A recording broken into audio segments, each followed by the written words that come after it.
But thanks for coming by, everyone. My name's Corey Henn. I'm an associate here with Concrete Ventures. We're a early stage venture fund investing in founders who want to build massively scalable businesses right here in Atlantic Canada. And with me today is the one and only Shawn Wilkie, the co-founder and CEO of Talkatoo. Shawn, how are you doing? Good, man. So You're good to good. see you. Yeah, it's nice.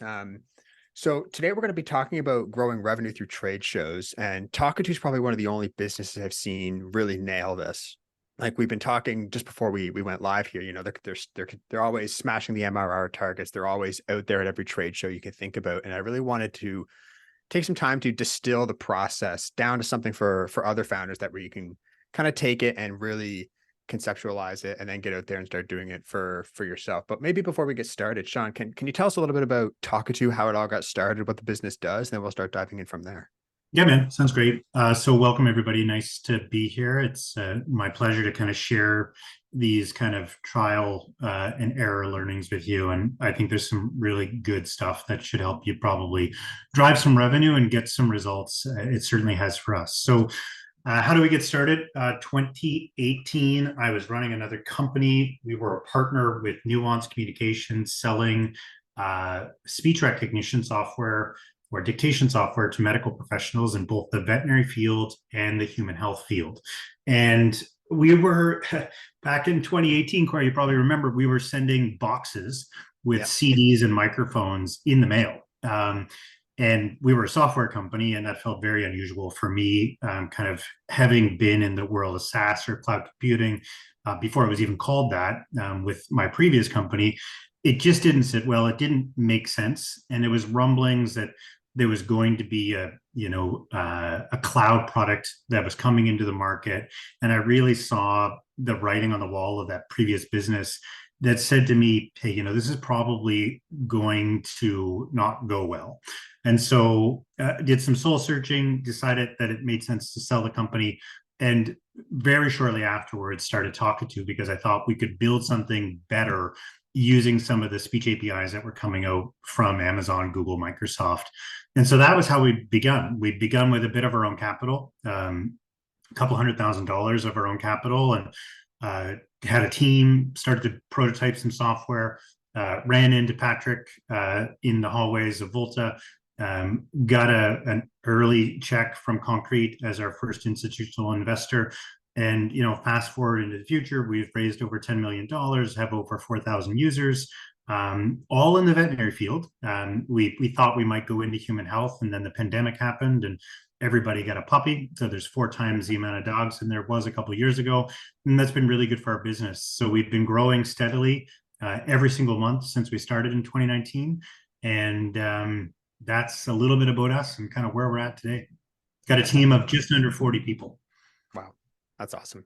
That's really awesome. So it's interesting that way back when you saw this change from, you said, boxed software to almost just like software as a service, if you will, for the same kind of application. Did you think that at that time, like the sales strategy was going to be similar? Yeah, I knew it would be. And that was one of the compelling reasons to kind of start the business. We already understood the go-to-market, or at least one of the channels. We have multiple channels nowadays, but in the early days, I knew that this channel that we're talking about today of trade shows would be a really easy plug-in for us.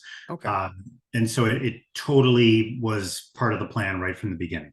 Interesting. Because it almost seems counterintuitive when you think about SaaS. Like a lot of people think about, paid ads or content marketing or all these other go-to-market channels. And people often think that trade shows aren't scalable is maybe the term we'll use. Did you find that to be true? Did you find the opposite to be true?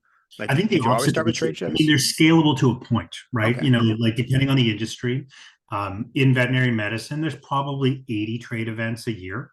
We don't go to all of them, but we do go to a lot of them. We probably attend today somewhere between 45 and 50 trade events around the world, mostly centered in North America, a few in the UK. And I'm actually going to another trade show in Lisbon next month, but we'll get into those details later. Mm-hmm. Okay. So when you started the company, you knew trade shows was going to be a main kind of go to market, there's going to be an important pillar. Was there any other things that you were thinking about at the time in terms of complementing the trade show strategy or anything else that you were experimenting with?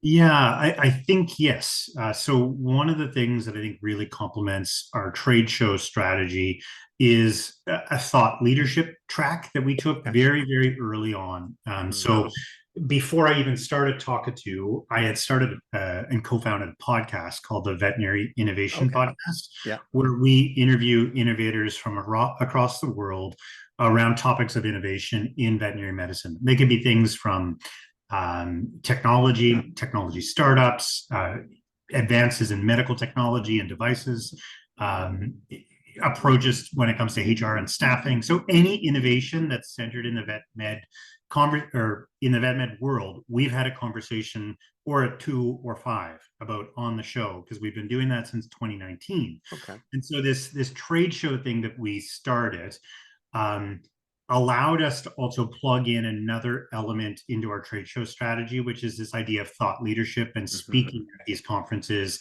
and Okay. becoming an educator. So I speak at probably 10 to 15 trade shows a year now, and those are mostly the ones that I go to.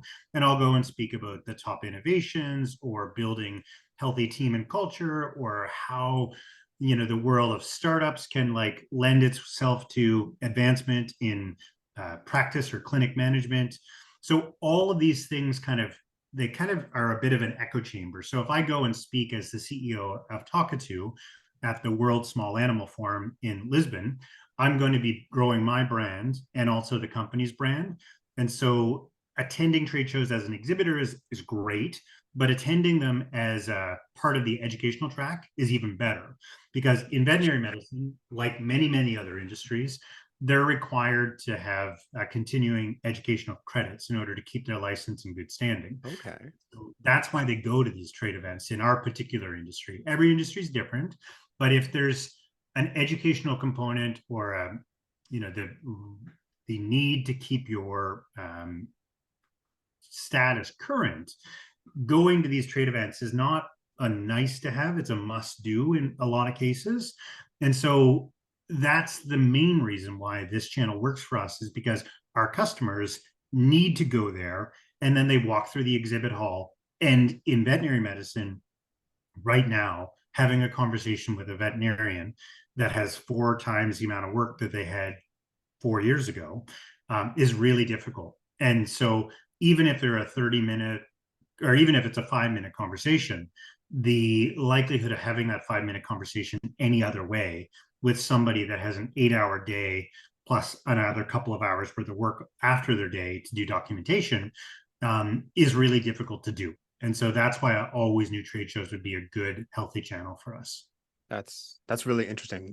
The point that I want to like summarize here is that okay, your customers they have to be there one way or another, or they're there for reasons other than just showing up and taking a few days off of work. Like there's this kind of whether it's to do with their license or their certification or like you say continuing education. So the thought leadership element of these trade shows is really important. Was that something? How long did it take? Like how do you be a speaker at these trade shows?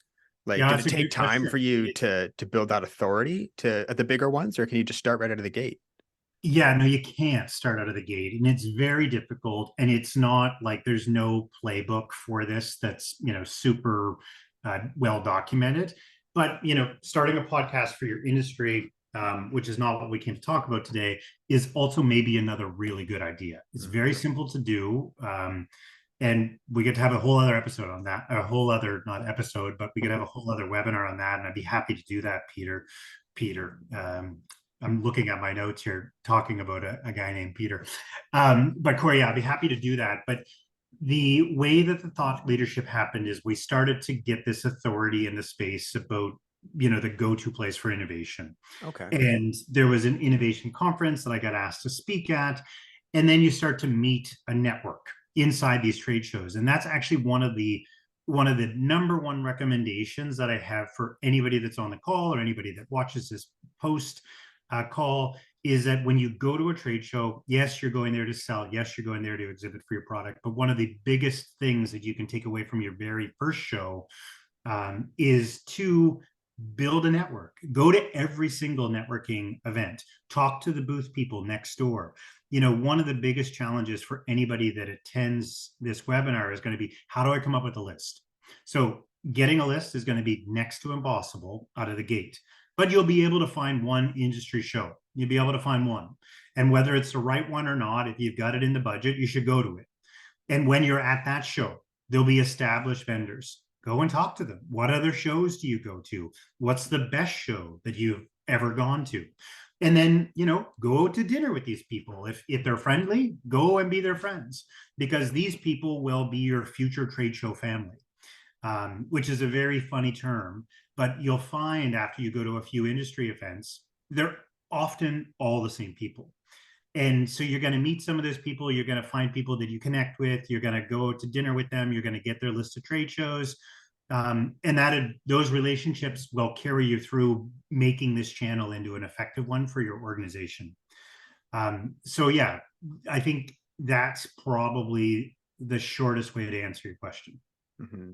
Just kind of get out there and start doing it. Like go Get to out that there, first start doing show, get that that podcast first going, show. start building that Yeah, authority. exactly. And once you build that authority, once you make those connections, you will start to understand the people and the players. The people that do the continuing education are absolutely separate from the people that are going to sell you your trade show booth. And so having a little bit of domain authority, being able to speak upon something intelligent that speaks to your target audience, and then finding the way into the right network where you're connecting with the people that handle the educational content. And of course, you can't go and speak about your product. They don't want to do that, or they'll let you do that, but that'll cost you anywhere from $5,000 to $20,000. But if you can flip the table around and find something that you can contribute to the industry that you're serving that has very little or absolutely nothing to do with the product that you're selling, then you'll start to be able to kind of get yourself in this leader or this category of a thought leader. And once you do one, you build a bit of a speaker portfolio, then you do another. And then, a year or two later, you've got people calling and asking you to fly across the world to come speak about this thing at a trade show that is in a different part of the world. And that's what's happening to me now. Like, I'm speaking in London in November. I've got 3 different speaking spots there. I've got 4 speaking spots in Portugal, Atlantic City, Kansas City, all kinds of places. And it just kind of starts to snowball. If you're good at that thing, which every founder that's representing their company probably is decent at selling. So it's the same skill. It's just talking about something slightly different. For sure. No, that makes a lot of sense. So I kind of want to ask you about the booth itself. So you go to these trade shows. Okay, maybe there's the thought leadership side. Maybe you'll do a speaking engagement, but you probably have a booth there. Yeah, and I mean, what did the first one look like? Like when we're backing into this, but the stuff that we just talked about, I would say, is like definitely the later stage stuff. Your question now is very, very important. So, hire a graphic designer, make sure they're good, get a decent trade show booth. There's a company that we work with in Florida called Exhibit Trader, and happy to share the info with everybody. We've worked with a bunch. They're really good. They build cheap, affordable trade show booths that look like, classy stuff. Don't go with a couple of pop-up banners looking like you're a brand new, fresh startup. Even if you are a brand new, fresh startup, you want to come out of the gate swinging, looking like a company, 2 or 3 times the size that you are. Whether it's your trade show banner, maybe some t-shirts that you're wearing, maybe print material that you're handing out, it's really important. Like, that first impression is super duper important. And you want to make sure that everything that you're taking with you looks polished and looks good.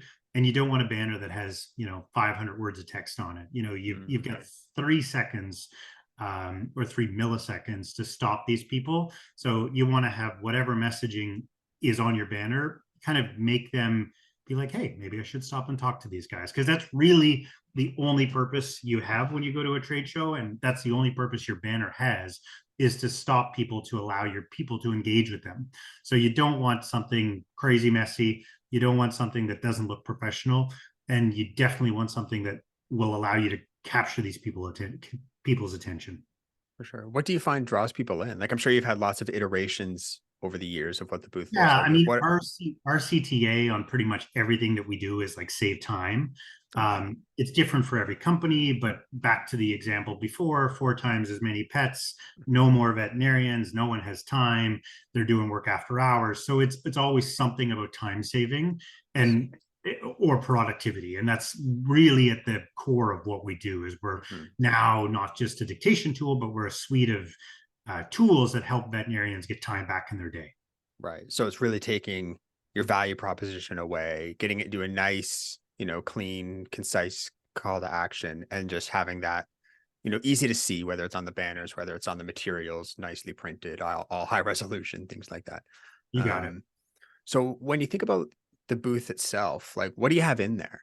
Like, is it Yes. just a table with like, I've been to trade shows where you see folks with a table and two chairs and there's just two people sitting there and, Yeah. but I've So seen your stuff. You have birds sometimes, you have a mascot, you have all kinds of fun stuff going. yeah, I mean, once again, you're trying to grab people's attention, right? So whatever you can do to grab your attention, and we've tried all kinds of different things. We've tried things from a claw machine, like the old school ones in the Oh, yeah. arcade, to having a bunch of exotic birds in our booth, to having a full professional mascot with a human in it, a giant cockatoo. So we've tried all kinds of different things. And at the end of the day, really what you're looking for is something that's going to allow you to grab attention. It's funny, the birds, the exotic birds, we thought that that would be a wonderful idea. And it really attracts the wrong crowd. It attracts Okay. people that want to come and hold these birds, not people that want to buy your software. So you Mhm. want to be thoughtful about, what it is you put in your booth.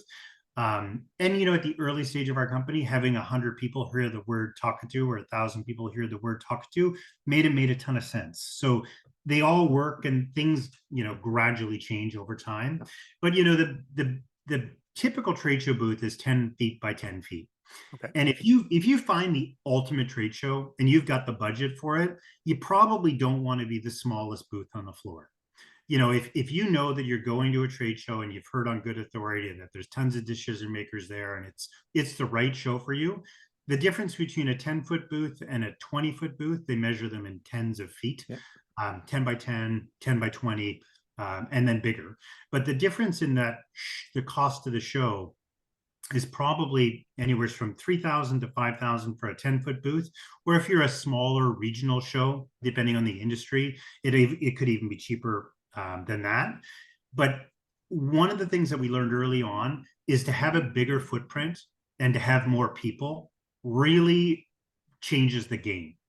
And so, to give some context, a 10-foot booth, we may go to a show and do anywhere from five to $20,000 in ARR at a show that is that size. Wow.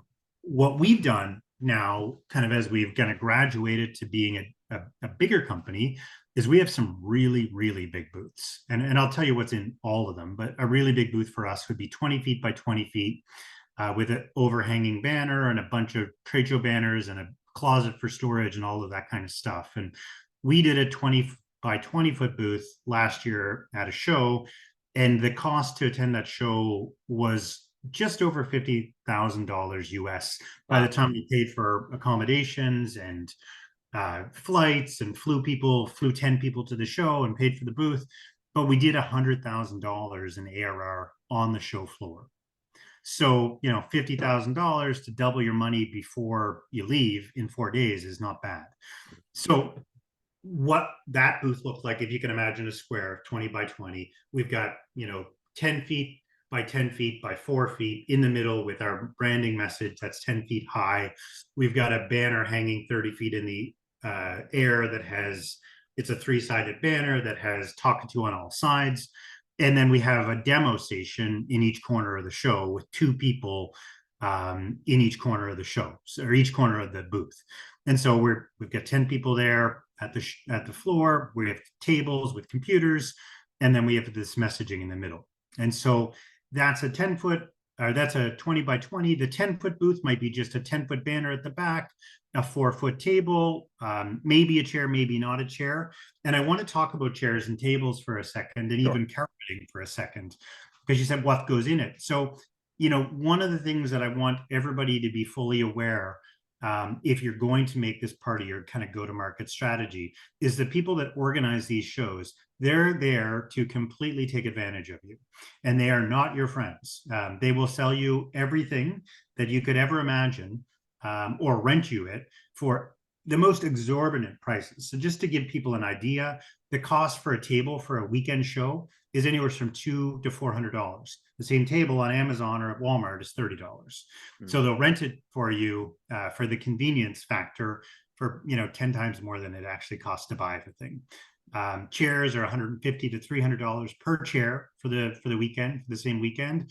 And carpeting for that 10 by 10 space will cost you anywhere from $1,000 to $1,500. And then if you want their internet, that's about $100 per day per device. So none of those things are needed. You can get those things at Walmart or Home Depot. You can get carpet at Home Depot for $30 that you can leave there. You can get chairs and tables at Walmart, or you can order them on Amazon, ship them to your hotel, and take them there. And in the early stage of attending trade shows, this money is real money. We're talking about $2,000 worth of money that you're just going to burn. You can buy a lot of nice dinners for your team, or go to another trade show for the money that you'll save if you just go to Walmart, borrow those things from Walmart and take them back at the end. Walmart has a great return policy, and in the early days of Talkatoo, it's a little bit embarrassing to say, but we had a trip to Walmart for every trade show that we ever went to, and we were buying everything that we needed and taking it back when we were done. Wow. So there's some little hacks there that really allow you to get that extra trade show in, and they're really, really important. So like a Wi-Fi hotspots that you can take and use yourself, so if you've got your own internet, chairs and tables and all of that stuff, either getting them on Amazon and leaving them there, or borrowing them from Walmart and taking them back is a great way to kind of fill up your booth with the stuff that you need without having to spend these absolutely crazy prices for the stuff. I love that. A lot of when you're a small company, like you said, every like I said, this is real money. Like if you can save $2,000 on things that you're just going to use for the weekend, maybe you can get that bigger booth instead, or maybe you can take the teams out for nice dinners while you're away. That's right. And spending that money to go from a 10-foot booth to a 20-foot booth by having these little hacks in place could be the difference between somebody walking by your booth and thinking, oh, that's a new company I never heard of, keep walking by, or, oh, wow, who's this new, bigger company that I've never heard of? Because people, first impressions are really important. And if they see a bigger booth with a bunch of well-dressed people and a nice setup and everything clean and not a mess, they're that much more likely to stop and say, what do you guys do? Mm-hmm. That makes a lot of sense. So I kind of want to talk a little bit about what happens in the booth. So you have customers coming in, and it sounds like you do sales right there on the trade show floor. Absolutely. So your friend and mine, Patrick Henkinson, said, you gotta get out there and start selling this thing when Talkatoo did not work. And he convinced us to go to a trade show, or he didn't convince us to go to a trade show, but he convinced us to start shipping software that was very buggy. When we went to our first trade show in Reno, Nevada, in November of 2019, we had to restart our software every time we did a dictation. So you dictate, it would work, it would type out the stuff, then you had to restart it, because if you didn't, it would hallucinate because our audio processing was all broken. So we went to that trade show. We had an offer for the software at that trade show, and we started selling it when we knew it was not working. Luckily, we had fixed it by the time we had come back, before we had onboarded anybody. But the point is, yes, we transact business at the show, and a lot of people will struggle to get their head around this. Mm-hmm. But that is the absolute number one most important reason you would ever go to a trade show. It's not to get leads. It's not to network with industry folks. It's not to do any of those things. None of those things are the number one. Those are all nice to haves, and you should be doing all of those things.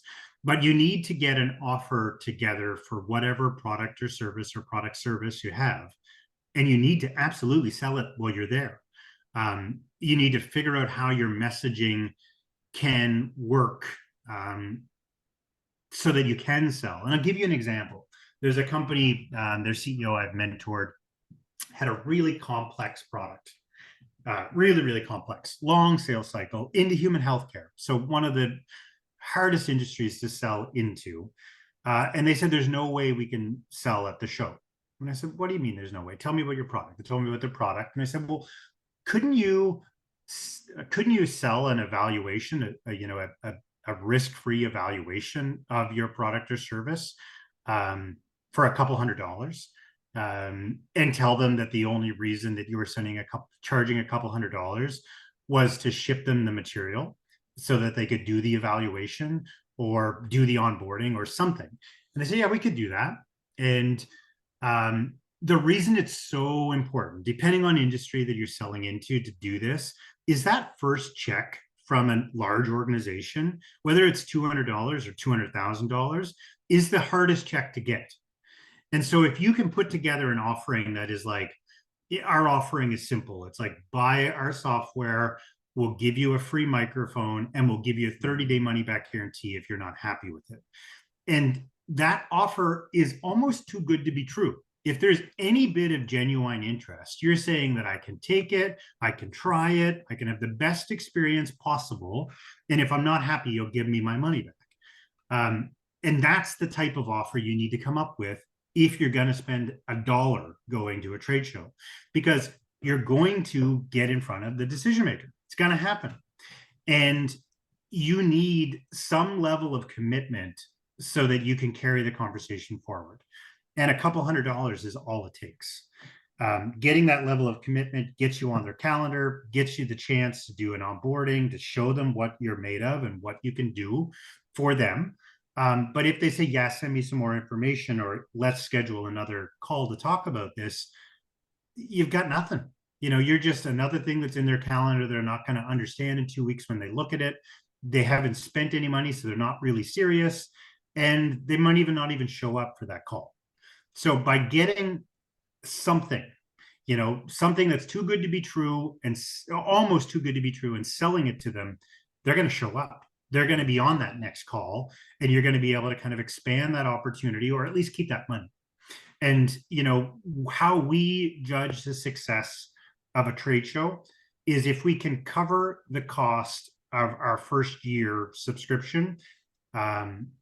If we can cover the cost of all of our expenses with the first year revenue, we consider that show a success, and we'll go back every year. Because once we get to the second and third year revenue, it's a really beautiful thing for a company. So our trade shows on balance don't cost us anything. We have a net, probably a net positive for the number of trade shows that we go to. And we're speaking about hundreds of thousands of dollars every year out of our budget is spent on trade shows. But we've dialed it in because we've done these things. And having that offer that's so compelling, that's so hard to say no to, is going to be the difference from this being a channel that you're going to want to put more time and money or not. Right. So a successful trade show for you. So for example, if you spend $10,000 to go to a trade show in Virginia, if you can get 10,000 in ARR out of that trade show, boom, you're going back next year. You got it. Bingo. And you do that through having that fantastic offer right on the trade show floor. You make the sale right there. Yeah, and there's a little bit of subjective nature to whether we'll go back to a show. If we get to 9,000 or 8,000 on a $10,000 show, we'll probably give it a try again for another year. But yeah, we've done that. We've probably attended, close to 60 different events, and 40 of them are on our calendar. So most of them are pretty good, like even 3 or 4 years into this thing. Sure. So I kind of want to talk a little bit about like the logistics of actually going to these trade shows. I know that we have a lot of founders on the call who maybe haven't gone to trade shows before, or if they have, maybe it's been stuff around here locally, but like, what does the process look like? So when you want to spin up a new trade show, you want to go to one for the first time or one that you've been to before, like, what does that playbook sort of look like? Like, who goes to these things? Roughly how much does it cost, if you can share anything around that? Or, like, how do you kind of get ready to go for a successful show? Yeah. So, I mean, finding the first show is like the biggest thing, and you can maybe get there from Google. You can definitely get there from a few industry conversations. Like, it's all possible. But then once you've got the first one, there's a few other kind of like tips and tricks that I would highly, highly recommend. If you're not used to doing a lot of travel for business, I kind of broke them into like early stage and then a little bit later stage, because it definitely changes as you get revenue and kind of figure out this channel. But kind of early stage, you're going to want to use like tools like Hotwire and Kayak. You're going to want to like get your stuff at Walmart and Home Depot for your carpeting and flooring. But you're going to want to use kayak because you're going to want to buy the cheapest flights possible. Like, you don't care what carrier, you don't care about any of these things. You're looking for the cheapest flight for you to get there and your people there. We 9 times out of 10 take our trade shows with us on the plane. And we will 9 times out of 10 go a day or two early just in case there was any delay with our baggage. So we travel with a hockey bag. Sporting equipment is free on most airlines. You get one free bag. So our entire booth, including the table, now fits into a hockey bag. Wow. So our 10 by 10 thing, all the demo stuff that we need, we take it right on the plane, and that saves you hundreds of dollars as well, and just ensures that you have your booth. So, booking your travel there, and then hotels, like if you're willing to kind of spin the wheel of travel luxury, I often use Hotwire for my hotels. I'll book a hotel that's close geographically where the trade show is. And you can book a Hotwire hotel for $150 now and stay at a nice hotel close to the trade event. You're just not going to know the name of the hotel. And so that's what we did for the first year, the cheapest flights that we could get, not really knowing where we're going to stay, but knowing, generally how the hotel was reviewed. And then, as you graduate to kind of bigger events, some events we'll take 10, 12 people to.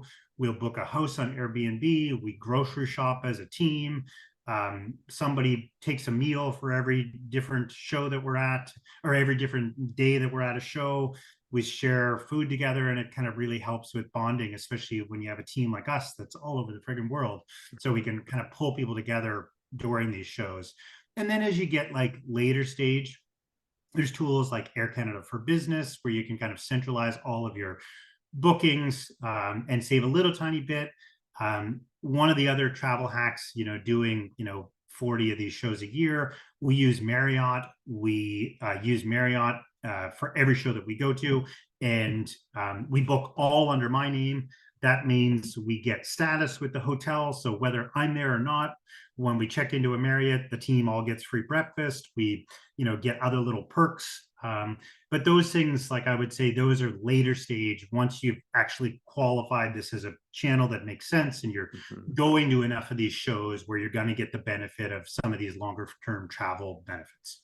For sure. For sure. And like I said, whether it's the status with a hotel chain or, the business booking for airlines, you can still use like Hotwire or Kayak in the early You stages can, to yeah. get some of those That's right. You benefits. get some of those perks. And then once you've done a bunch of these, like, I'm now a super elite with the airline, which really helps the company as we're traveling, because you get kind of exclusive lines for travel and missed bags and all of that kind of stuff. So once you've kind of sorted it out as a channel that works for you, definitely leaning into some of the reward programs will benefit the entire organization as you grow. For sure. For sure. No, that makes sense. And I'm curious, like, so in the early days, like some of these early trade shows you did, was it a success from the get-go? Like, did you do It one show and you're was, like, but this is awesome? Or how long did it take for you to realize, like, yeah, okay, we need we get to, like 7 customers. So that would be like back in the day, like $7,000 in ARR for the first show that we ever went to. But okay. you got to remember that my last company was doing the same thing, selling into the same vertical with a different piece of software. But we knew what I'm telling everybody now. We knew that we need to have an offer that was almost too good to be true in order to actually get people to give us their credit card. And we were still a little bit concerned. But once you get that first credit card on the show floor and you log into Stripe or your website to book the business, there's just no better feeling than to know that you're going to be able to kind of use the same channel. But yeah, we were out of the gate successful kind of right away. Okay. Okay. That makes sense.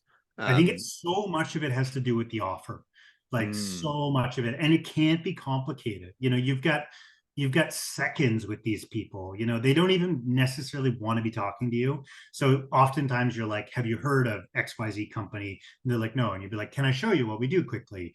And you've got, once again, seconds to wow them. And then if you've wowed them, and that's really the it's kind of our proven process, is like grab their attention. And this yeah. is our proven process for all of our verticals. Grab their attention, kind of wow them, get them to the point where they want to ask you questions, and then pitch them an offer. And so if you can do that with your software at these trade events, it's all the same playbook. It's the same information that you're putting in front of them on the web. It's just the best stuff that you've got to have that conversation be able to happen quickly, and then also turn it to close. You want to give it a try? Do you want to take us up on this offer? And then one of the more important things that we forgot to talk about, or just didn't get there yet, is how do you manage the leads at the trade show? Yes. And so people will, at every trade show, they'll give you a lead scanner. You can scan people's badge. It gives you their email, their phone number, a bunch of stuff. All of that stuff that's on that lead scanner is garbage. It's like their garbage email address, 9 times out of 10, that they set up for their spam, like we all have done. It's a phone number to the clinic that's protected by a gatekeeper. And it's all just a total waste of time and effort to even get the list. So don't do that. Do what we did. If you're using a CRM, like HubSpot or something else, you can build these live forms. We put them on an iPad. Actually, nowadays, we put them on our cell phones. And they'll be like, can you send me more information? And we'll be like, yes, we can send you more information. And we can also enter you to win a draw. And when we do that, we collect their name, their phone number, their cell phone number, really important because we fax or we text people now a lot as part of our marketing efforts. And so when they're like, why do you need my cell phone number? We're like, for the draw, because we want to call you so you can win. And they give it to us. And then we get all of this information, and then we're ahead of the crowd. So with these lead retrieval systems that you scan, they're super cool. The problem is you leave the show the same time everybody else does. There's 100 other vendors, or in some cases, there's 2,000 other vendors. They all have the same information. They're all going to reach out to them in the same way. And they're all going to do it, you guessed it, right after the show. And so you're just in there with a pile of garbage. And you're not going to get through. So we send an email to everybody that stops by our booth 2 minutes after we take their information. We thank them for stopping by our booth. We put them into a sequence. We encourage them to come back and buy our offer because it's the best offer that we have, bar none. And that works. And we actually got our sales at trade shows up by 20 to 30% by doing that. So that's a big, big deal, is like how you engage with these people. You give them the offer. If they don't want to buy, they'll want more information, whether it's a digital brochure or a link to your website or whatever, send them that, but also send them another email that evening when they get home after they've gone to their dinner or whatever else. Because it's just a flurry of activity at these things. And it's just about being top of mind and encouraging them to come back to the booth so you can have that second conversation.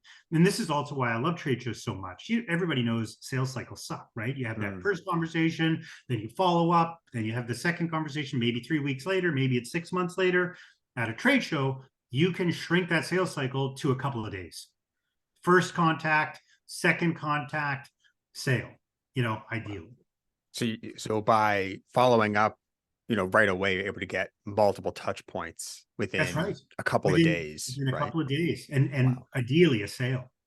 Wow, I love that. We're going to open it up to Q&A here in a couple of minutes. But one thing I wanted to ask is, you talked about, really wowing them at the trade show booth. And I imagine a lot of that comes through like a product demo you folks do.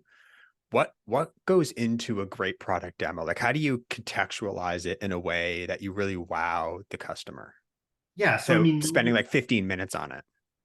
Yeah, that's exactly correct. I mean, and that's not what you're looking to do. I mean, now, if you have a more complicated product and the demo, whether it's a 5 or 10-minute demo, is really what it takes to sell your product. I've saw all kinds of companies that will do like sign up for a demo, and they'll actually encourage people to come back. They'll have, if they had a 10 by 20 booth, they might have 6 or 9 chairs set up, and they'll actually sit down and do a proper demo in order to close. But if you can, if your product solves one thing really, really, really, really well, you want to show that thing, because if 90% of the people that buy your product buy it for the one feature or the main thing, you want to figure out how to get that into like a 30-second demo. How to show people that with test data. You don't want to fumble. You can't fumble. You just want to bang, bang, bang, get their interest. And if they have additional interest, figure out where to go from there. That's the hardest part. The hardest part of this trade show thing is figuring out the offer, figuring out how to wow them.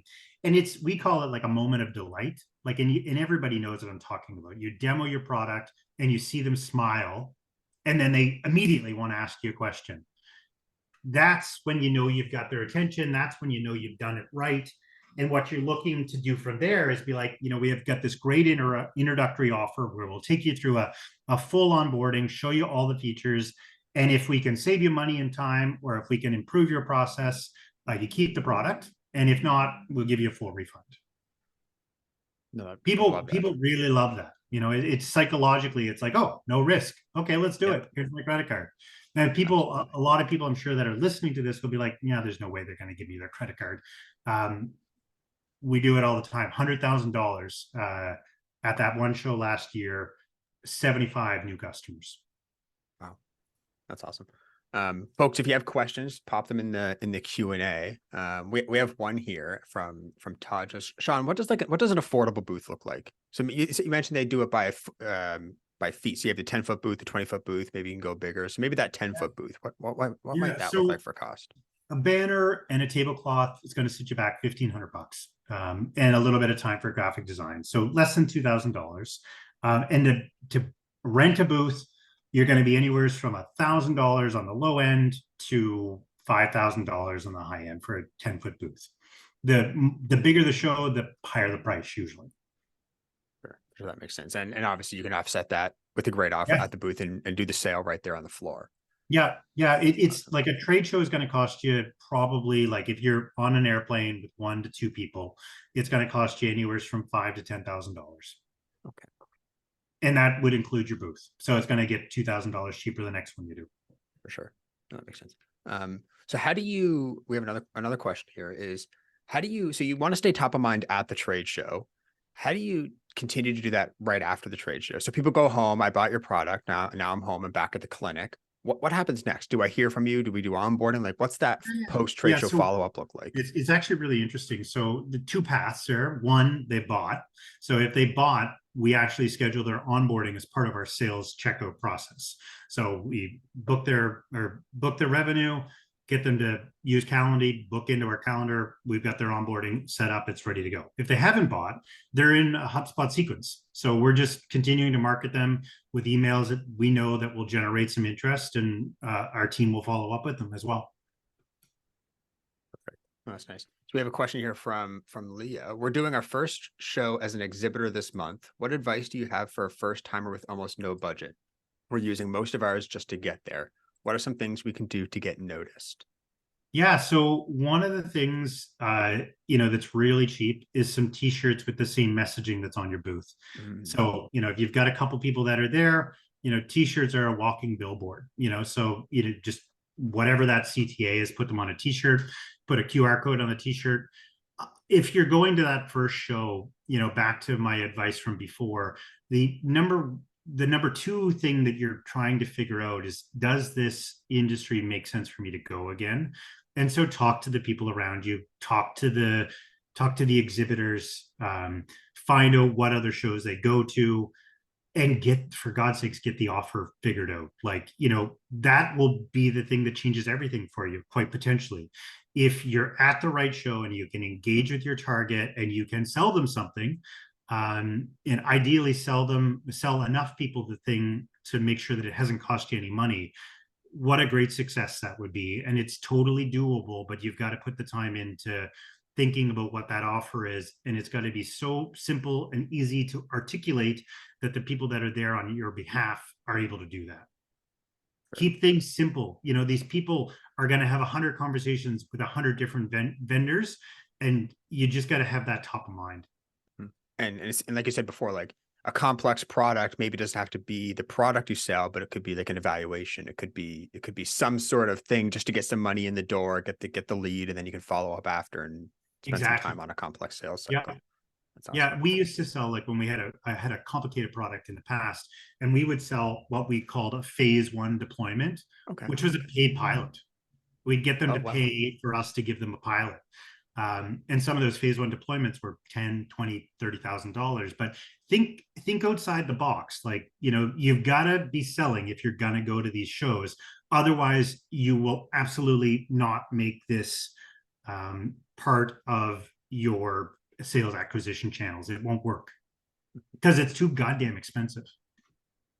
For sure, for sure. $10,000 for a single show, you need to get some revenue if you're going to do that over and over again. No, that makes sense. We got a question from Robert here. I've been to trade shows where the booths with the best giveaways and draws are the most popular. And the question is, does this actually translate into sales? No, we don't give away anything. Some people say that I'm cheap, usually the people that work for me. But the reason we don't give away anything is because it doesn't do you any damn good. You know, if you get a pen, I have a pen right here. It's from the Renaissance Hotel. I don't know. I don't ever look at that stuff. Nobody does. My opinion on all of that stuff is it's total, complete garbage and a waste of time. Um, you know, one of our trade show family, they give away candy, and they fill their entire table with $100 or $200 worth of garbage candy, and that sure gets people to come over to their booth. And I'm sure that it does help them translate into some conversations. We don't even give paper away. We don't give business cards away. We don't do any of that.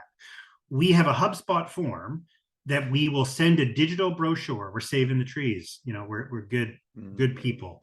And in that HubSpot form, we have a note section that tells us when the best time to follow up with the person is, what they were interested in, and who the buyer is. So that's what you should give away, a digital brochure, nothing else. I love that. Oh, that's great. I guess a question around, keeping, like if you're on a tight budget, are there any kind of hacks you can use to get into these trade shows on the cheap, if you will? Like I've been to shows Yeah, so before where some I've of seen. the Go big ahead. ones. Yeah, Yeah. sorry, Courtney, to cut you No, off. go The ahead. big ones will have like a startup zone, and that's going to be like, a quarter of the price or less. So that's where you want to be.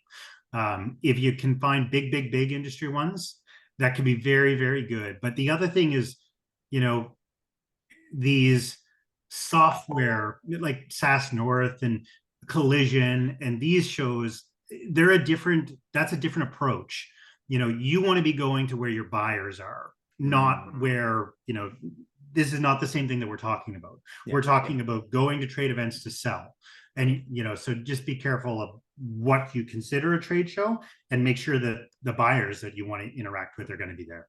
For sure. So it's, going to the right show, but maybe there's a startup zone or an opportunity for younger companies. I've been to shows before where I've seen, folks kind of booth share, if you will. Maybe they get a big booth and there's two companies there. Is that something that happens, or is that Yeah, something that we you do think of? that. We do Yeah. that for 8 shows a year, and it's our trade show family. So we split the cost of the booth. We've been able to cut our cost on some non-profitable shows to make them profitable by doing that. But that's later stage as well. Go there, make your friends, figure out if you can learn from them, and keep developing those relationships. And 2 to 3 years down the road, that might be an option. But to figure out how to do that right away, it's probably not the right approach. For sure.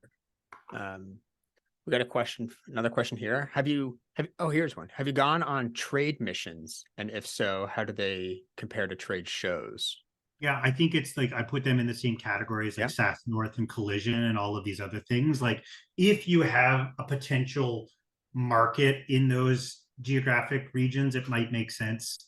But a trade mission is a dog and pony show for governmental organizations to kind of showcase companies in their region. The likelihood of selling at those is probably not high.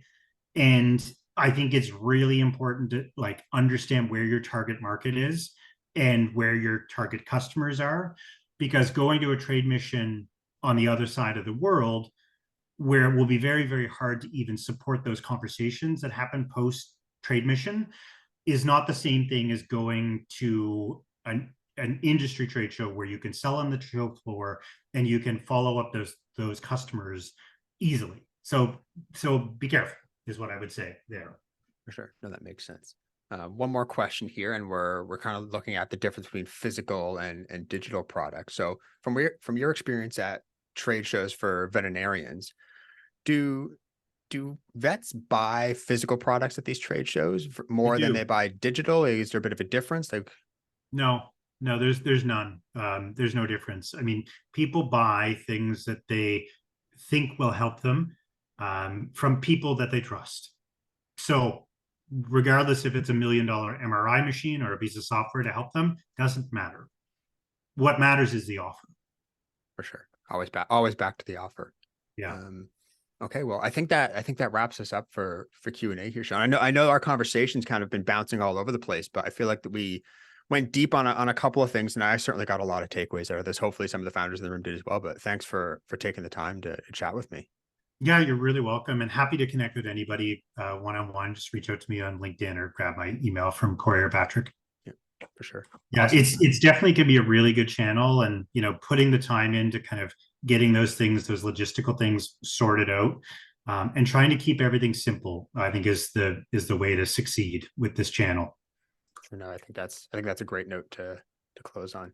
Well, folks, enjoy the rest of your day. I see the sun's coming out here in Halifax. Hopefully it stays that way, but thanks again, Shawn. You're very welcome, Corey.